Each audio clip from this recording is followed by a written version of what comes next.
Alright guys, I want to take a minute to show you guys how to find PIDs in your binary file. This has worked with like 3 or 4 of these different Isuzu, Denso ECUs.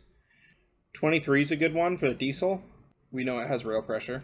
Not all ECUs are going to have all of these supported PIDs, so you might have to mess around a little bit, and it can take a fair bit of time. But in my case, I know that it works to proceed your byte sequence with zeros on both sides, hex format, and then a search all. I try not to do any number that has a 0 in it, a byte sequence. Obviously, the more digits you actually have, the more it's going to narrow down your search. My PIDs are closer to the rear of the binary file than the front, so I start at the back. And I'm looking for this byte sequence to be like a double word, so I guess 4 bytes long, and be able to create a pointer to a function on both sides of it. I just don't know which side the zeros are going to land on, so that's why I only put 2 zeros in front, 2 zeros in back.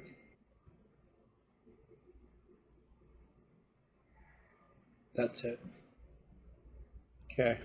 And I did already find them in this one. I'm just showing you guys how I come to it. And then a pointer. And there's our PID, right?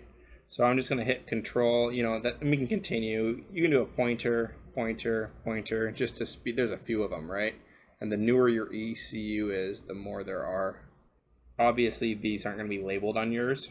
You might get lucky. If you've done a lot of work in your ECU and you've already made it to this function that it's referencing, it might say barometric pressure. You might already have that dialed in, right? So here's the SAE PIDs that are supported by this vehicle. Speed, RPM, map, okay? And then we get into the good stuff, which is the end of OBD2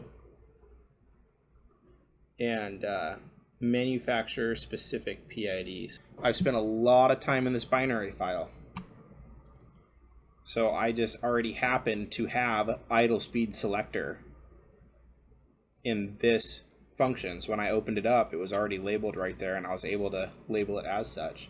So now if you have a custom data logging tool, this is the byte sequence that you're looking at in order to pull up this PID.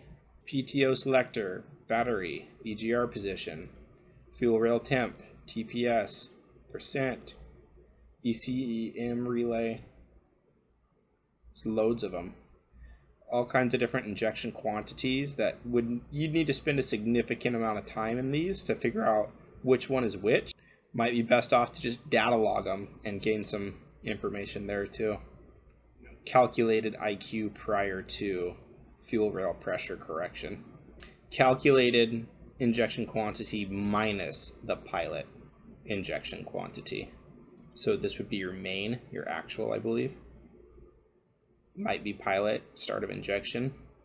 Okay, just finding them here, then you have to do the real work and start digging through all the functions. Here's one that might prove to be useful to a lot of guys. So let's check out this speed function, okay? So vehicle speed, but here's where it gets a little bit better. So what writes to that RAM address? Well, that's a 0, so that doesn't help. Right here, check this out. So there's 2 different speeds in this ECU, a speed 2 and a speed 1, right? And you can manipulate them independently. I labeled them both PIDs. This is the one that's SAE PID. This speed 1, let's see, it's red. You can see I did something wrong there. So we're gonna drop off this PID part. I think I got a little excited when I added that in. I get pretty aggressive with naming because without it, man, you'll just spin your wheels. Sometimes you have to start tossing names at stuff and seeing what sticks. Come back and fix it later. It's messy, really messy. I'm not advising it, but so far it's the only way that I've been able to get my wheels off the ground. But in time, I'll certainly become a little bit more conservative in my naming schemes. FR4 under 300 kilometers an hour, I'm sure. Well, that was before that 1.6. That's interesting. Okay, so I think this vehicle speed 1 is used by the ECU, is my guess. I think that's what's going on here. And the other one is sent out as a PID. Probably so they can condition it however they want, you know, to meet SAE standards, whether they want miles per hour or kilometers per hour. Vehicle speed. Huh. Vehicle speed.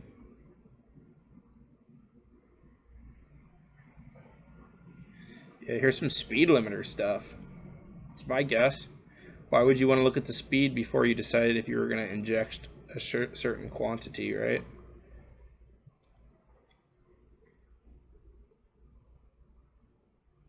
Yeah, interesting. So that's what's going on there.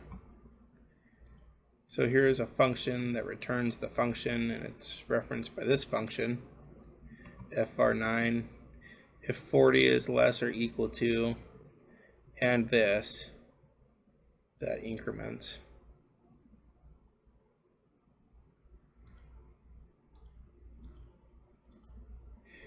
Very cool. So let's head back to that PID. Okay, so obviously you can manipulate these. You can leave, you know, let's see, your speedometer is incorrect and communicated via Canbus. This truck doesn't. My speedometer is based off of the vehicle speed sensor, so that's a bummer. But I do have another one of these trucks that's a couple years newer, and it is communicated CAN. So, you know, if I decide to put gears in it or larger tires and I need to correct my speedometer, you can come in and hit these as multipliers and change some stuff there. If you don't like this spot, let's dig into it. So this is the PID.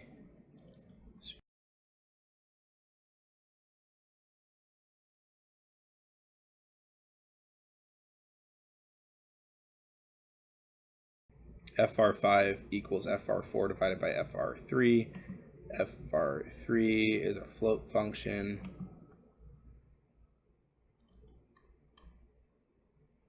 Yeah, okay, so I've been down this road before. Okay, so check this out. Okay, what writes? We see it as vehicle speed data. Vehicle speed data equals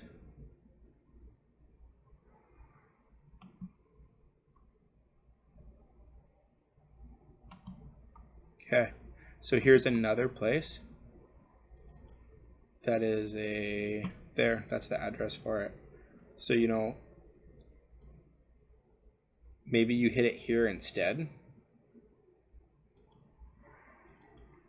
I think that we'll find, is what I mean is you come to this float, you put this address in a hex editor, you come to this full float 32-bit 3600 and manipulate it up 10%, down 10%, and you've changed your vehicle speed in the ECU by 10%. Let's head back to the function that we saw where it was divided. Right here. FR5, FR4 divided by 3, function, speed calibration. I've been here before.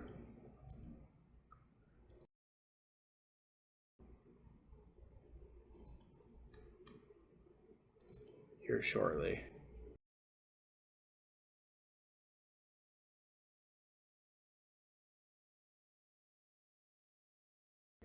Somebody that knows what they're doing understands this.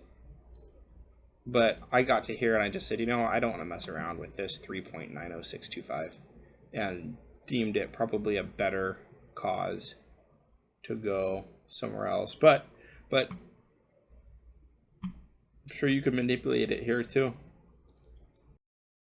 Pull that up, manipulate that number for some speedo correction.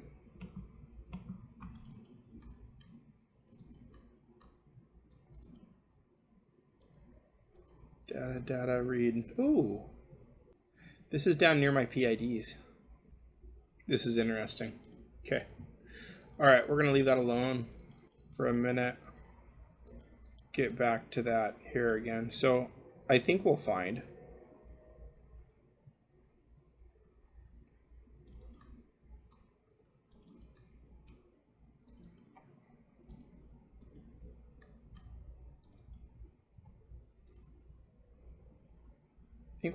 that this is written by that same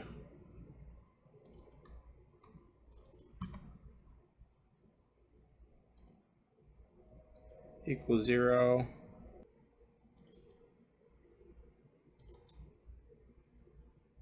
So obviously there's some conversion going here, but it's still written, still basing its information off of this vehicle speed 2, which is what we just tracked down a minute ago, to this function that then we tracked FR4 to that 3600 floating point number that we could manipulate. So that would get both speeds. So you'd be able to adjust it there. Or again, right before it, you know, it's up to you. Do you hit it on the way into the ECU, or do you hit it on the way out to communicate to Canbus? I'll show you how I actually came to this.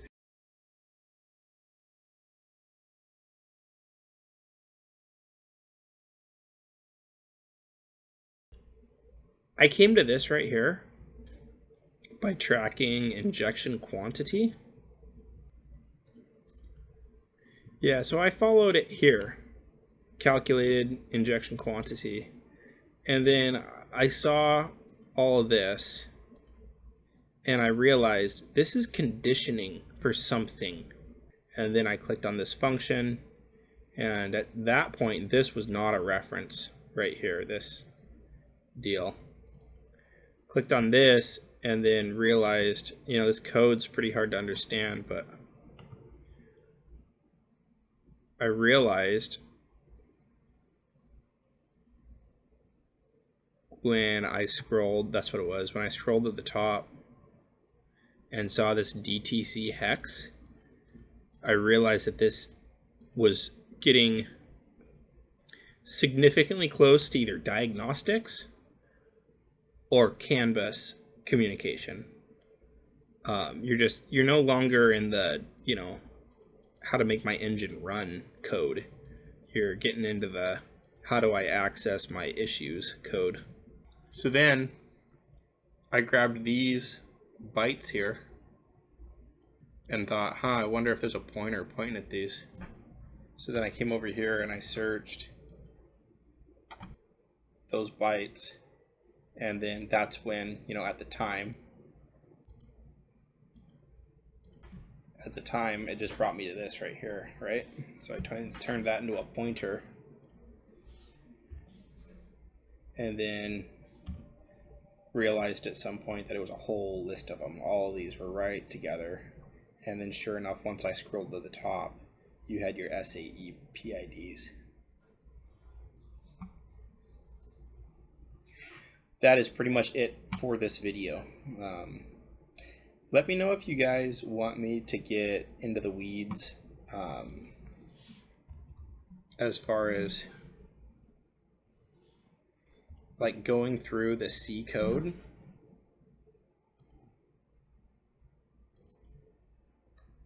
Going through the C code and showing you how I have been able to detect like what maps do what, right? So for instance, I went and found my injection pulse width table in Winols, and then I identified it in ghidra.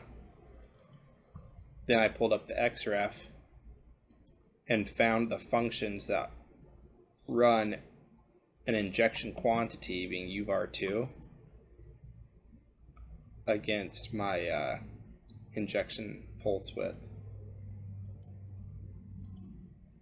And then that enabled me to end up finding, my main injection tables, my pilot injection tables, and then there is no other injection on this truck. They gave room for it, but then they just wrote a -50 into it. But anyways, let me know what you guys are thinking. Thanks for watching.